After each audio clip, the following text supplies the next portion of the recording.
Nung nakita ko ulit siya, iba pa rin pala yung feeling, no? Na kahit maraming tao sa lugar na yun, makikilala ko agad siya eh. Bakit nga naman hindi? Taping friends. Hindi ko yata yung taping friend. We understood each other on a personal level. We've been there! We went to Lake Conf. Ako Manila. Diba? Nung ano natin. Kasi bigla na lang po nawala. Walang kahit anong explanation. Siyempre, masasabi ko po na naging masaya po ako. I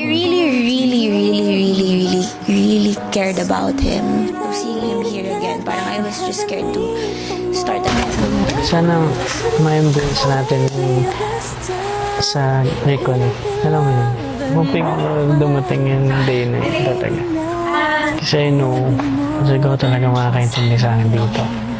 Kuya, nung nagkita kami ulit dito, I actually never thought it was possible again. I mean, out of all places. I was really hoping now it would be easier for us to reconnect. Finally, parang mapag-uusapan po namin yun and kakaroon po ng panibagong pagkakataon para simulan po ulit yung pagkakaibigan na nabuo namin dati. Your house is a place of friendship, place of endless forgiveness, and can be a brand new start as well. Nino ka, may in love dito sa bahay. Ano ako? Dustin, sorry din. Pero si Bianca. Kasi kilala ko na si Bianca for 2 years. Baga, alam ko na yung personality niya. And alam ko na kung paano siya as a friend. Alam ko kung paano siya dumamay. So, para sa akin.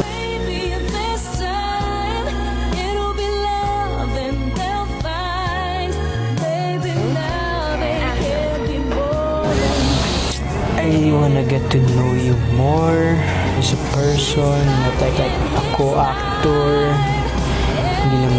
hindi lang bilang as love team, hindi lang bilang as work.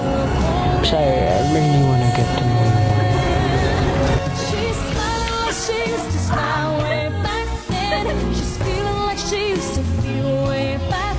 Naging masaya po ako ng mga oras po na yan. And I want to connect with her more. So, bibiling ko po si Bianca. Nahanap ni Bianca si Will. I think it's finally time. I knew it was gonna happen one day. And I think ngayon nararamdaman ko po na itong tamang panahon.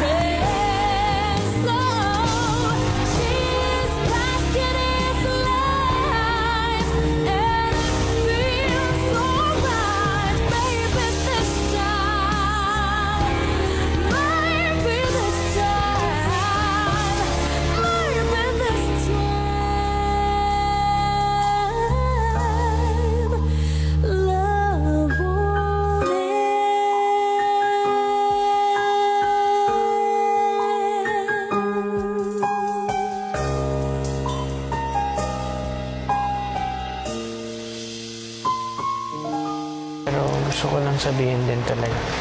Sana mabigyan mo ng chance. Okay tayo.